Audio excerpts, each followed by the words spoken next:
तो आइए स्टूडेंट देख लीजिए आपका फर्स्ट सेंटेंस क्या है, मतलब हिंदी का पहला वाक्य क्या है। एक बार एक राजा था। एक बार एक राजा था। तो आइए इसकी इंग्लिश देख लेते हैं किस तरीके से है, मीनिंग के अकॉर्डिंग देखेंगे। तो एक बार की हिंदी हो गई आपकी वंस। ठीक है। था के लिए आपने वॉस का यूज़ किया है और एक के लिए आपने ए का यूज़ किया, राजा के लिए आपने किंग का यूज़ किया है। वंस देयर आपने एक बार के लिए यूज़ किया है।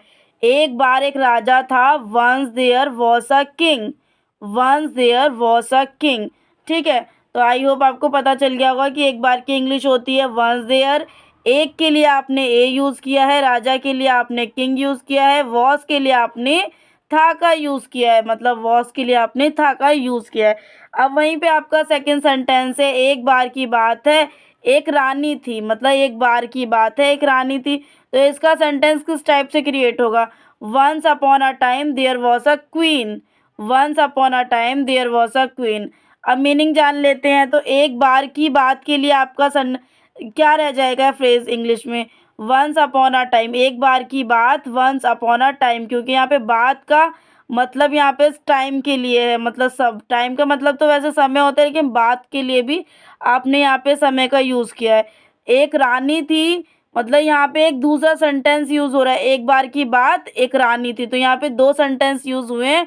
ठीक है। और रानी के लिए आपने क्वीन का यूज़ किया है, एक के लिए आपने ए का यूज़ किया है, वॉज के लिए आपने था का यूज़ किया है, थी का यूज़ किया है। वैसे तो था, थी, थे, वॉज के ही मीनिंग होते हैं हिंदी में, और आपने इसका यूज़ करके सेंटेंस बनाया। तो आइए एक बार रिपीट करेंगे सेंटेंस को।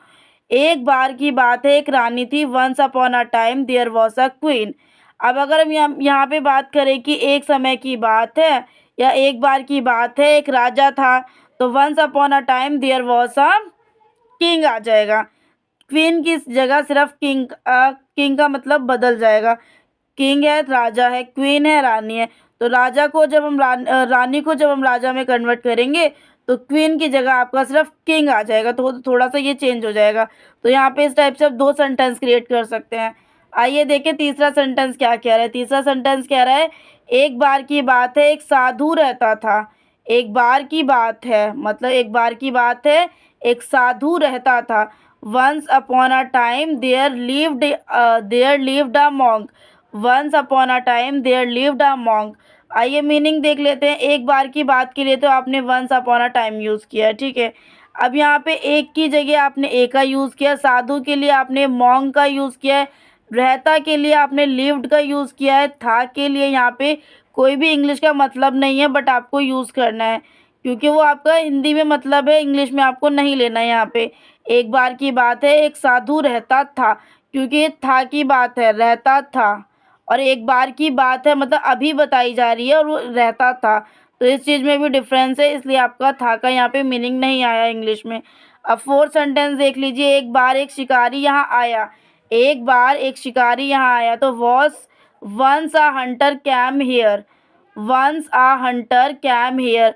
तो यहाँ पे आपका मीनिंग हो जाएगा, एक बार के लिए आपने वंस का यूज़ किया, एक के लिए आपने ए का यूज़ किया, शिकारी के लिए आपने हंटर का यूज़ किया, आया के लिए आपने कैम का यूज़ किया है, यहाँ के लिए आपने हेयर का यूज़ किया। ठीक है।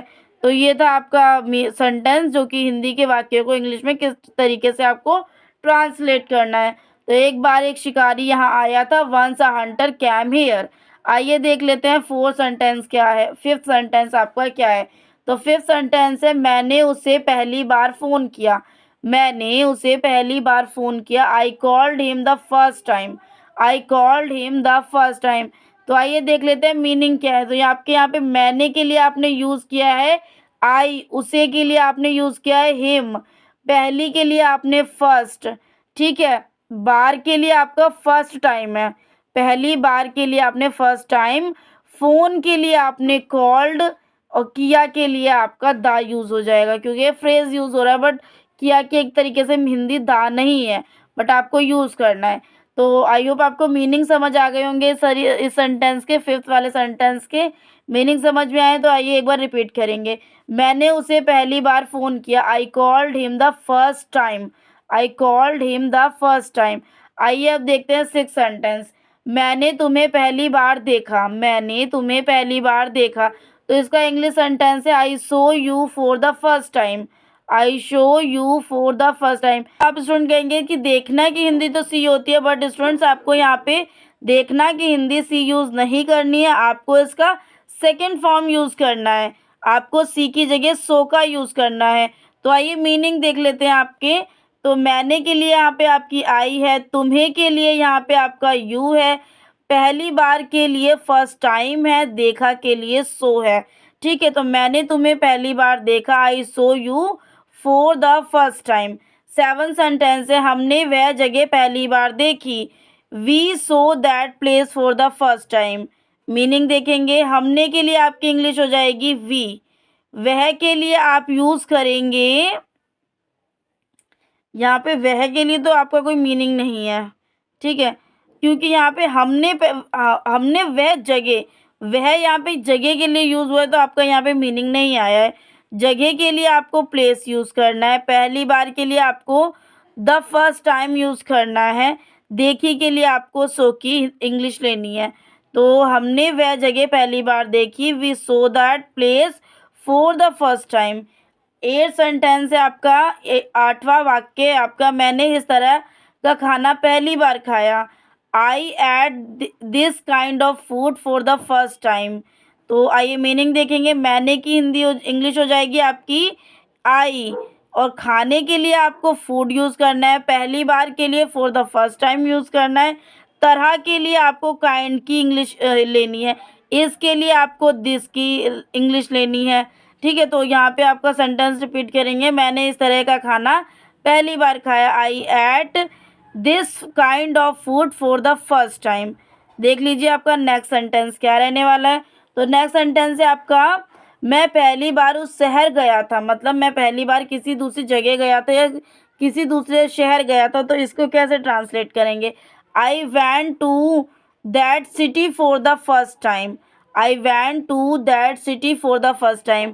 तो आइए इसके मीनिंग देखेंगे। तो आई की इंग्लिश, मैं की इंग्लिश हो जाएगी आई, पहली बार के लिए फर्स्ट टाइम, उस शहर के लिए दैट सिटी यूज़ करेंगे, गया के लिए आपका वेंट होगा। अब आप कहेंगे कि जाने की हिंदी तो गो होती है, पर यहाँ पे बात था की हो रही है, मतलब बीते हुए की हो रही है, तो आपको इसका सेकेंड फॉर्म यूज़ करना है, वेंट यूज़ करना है आपको। ठीक है, आपको गो नहीं लेना, आपको वेंट लेना है, क्योंकि आपका सेंटेंस पास्ट के लिए, इस चीज़ को ध्यान रखिए। ठीक है, तो मैं पहली बार उस शहर गया था, I went to that city for the first time. 10 sentence, पहली बार मैंने बर्फ़ गिरते हुए देखा, पहली बार मैंने बर्फ़ गिरते हुए देखा, the first time I so snow falling, the first time I so snow falling. तो आइए मीनिंग देखेंगे, पहली बार की आपकी इंग्लिश हो जाएगी द फर्स्ट टाइम, मैंने के लिए आई, बर्फ़ के लिए स्नो, और गिरते के लिए आपकी फॉलिंग हो जाएगी, देखने के लिए आपको सो का यूज़ करना है। पहली बार मैंने बर्फ़ गिरते हुए देखी, the first time I so snow falling, I so snow falling. Next, पहली बार मैंने अपनी कविता सबके सामने पढ़ी, पहली बार मैंने अपनी कविता सबके सामने पढ़ी, for the first time I read my poem in front of everyone. Meaning देखेंगे, पहली बार के लिए फर्स्ट टाइम यूज़ करना है, मैंने के लिए आई यूज़ करना है, कविता के लिए आपको यूज़ करना है पोएम, सबके लिए आपकी इंग्लिश हो जाएगी एवरीवन, सबके सामने, पढ़ी की इंग्लिश हो जाएगी आपकी रीड, सामने की इंग्लिश हो जाएगी आपकी फ्रंट। ठीक है, तो ये था आपका सेंटेंस 11th, पहली बार मैंने अपनी कविता सबके सामने पढ़ी, for the first time I read my poem in front of everyone. आइए देखते हैं 12th सेंटेंस क्या कहता है। तो 12th सेंटेंस है, पहली बार मुझे अपनी मेहनत का फल मिला, for the first time I got fruits of my hard work, I got the fruits of my hard work. तो आइए इसके मीनिंग देखेंगे, पहली बार के लिए फॉर द फर्स्ट टाइम, मुझे के लिए आई है, अपनी के लिए आपको माई यूज़ करना है, मेहनत के लिए आपको हार्ड वर्क यूज़ करना है, फल के लिए आपको फ्रूट यूज़ करना है, और मेरा के लिए या अपनी मुझे वैसे तो माई, मेरे के लिए माई यूज़ करना है, बट यहाँ पे आपको मुझे अपनी मेहनत का फल मिला, तो माई हार्ड वर्क लिखेंगे। अपनी मेहनत का है ना, तो माय हार्ड वर्क आप इस तरीके से बोलेंगे। वहीं पे आपका 13 सेंटेंस देखेंगे। पहली बार मैंने समुद्र की लहरों को करीब से देखा। पहली बार मैंने समुद्र की लहरों को करीब से देखा। For the time I so the ocean waves up close. तो आइए मीनिंग देखेंगे। पहली बार, फॉर द फर्स्ट टाइम। मैंने, आई, समुद्र को आप ओशन कहेंगे, लहरों को वेव्स कहेंगे, करीब को क्लोज कहेंगे, देखा को सो कहेंगे। पहली बार मैंने समुद्र की लहरों को करीब से देखा। For the first time I so the ocean waves up close. तो आइए स्टूडेंट्स जान लीजिए आपका 14 सेंटेंस क्या है और किस तरीके से रहने वाला है। तो सेंटेंस है आपका, वह अपनी गलती बार बार दोहराता रहा। वह अपनी गलती बार बार दोहराता रहा। He keep repeating his mistake over and over again. Meaning देखेंगे। वह के लिए आपने ही यूज़ किया है, गलती के लिए आपकी इंग्लिश हो जाएगी मिस्टेक, बार बार के लिए आपने ओवर एंड ओवर अगेन, दोहराता रहा, बार बार दोहराता रहा, over and over again, over and over again ध्यान रखिएगा। तो वह अपनी गलती बार बार दोहराता रहा। He keep repeating his mistake over and over again. आइए अब देखें 5th सेंटेंस। 15 सेंटेंस क्या है। वह मुझे बार बार एक ही कहानी सुनाता है। He tells me the same story over and over again. Sentence है आपका, मीनिंग है आपका, वह के लिए आपको ही यूज़ करना है, मुझे के लिए आपको मी यूज़ करना है, बार बार के लिए आपको over and over again use करना है, एक के लिए आपको ए यूज़ करना होता है, बट आपको इंग्लिश में यहाँ पे आपको ए नहीं लेना है। कहानी के लिए आपको स्टोरी यूज़ करना है, सुनाता के लिए आपको टेल्स लेना है, ठीक है। और दोबारा से हम सेंटेंस रिपीट करेंगे। वह मुझे बार बार एक ही कहानी सुनाता है। He tells me the same story over and over again. Six students आपका देख लीजिए 16 सेंटेंस क्या रहने वाला है। 16 सेंटेंस रहने वाला है, बार बार समझाने पर भी वह नहीं समझता। इंग्लिश में होगा, ही do is not understand even after explaining it again and again. Meaning है आपका, बार बार के लिए आपको यूज़ करना है अगेन एंड अगेन, समझाने के लिए आपको अंडरस्टैंड यूज़ करना है। वह की इंग्लिश हो जाएगी ही। नहीं के लिए आपको यहाँ पे डू इज़ नॉट का यूज़ करना है, समझता के लिए एक्सप्लेनिंग, ठीक है। समझाने और समझता, अंडरस्टैंड एंड एक्सप्लेनिंग वर्ड है आपके लिए, पर्टिकुलर यही वर्ड रहने वाला है। आइए सेंटेंस को रिपीट करेंगे। वह बार बार समझाने पर भी वह नहीं समझता। ही do is not understand even after explaining it again and again. 17 sentence है आपका, मैंने उसे बार बार फ़ोन किया लेकिन उसने जवाब नहीं दिया। I called him repeatedly but he did not answer. तो मीनिंग है आपका, मैंने के लिए आपकी आई यूज़ होगा, बार बार के लिए आपका यूज़ होगा, यहाँ पे बार बार का फ्रेजेस यूज़ नहीं है, बट अगेन एंड अगेन आपको यूज़ करना, कर भी सकते हैं नहीं भी कर सकते हैं, ठीक है।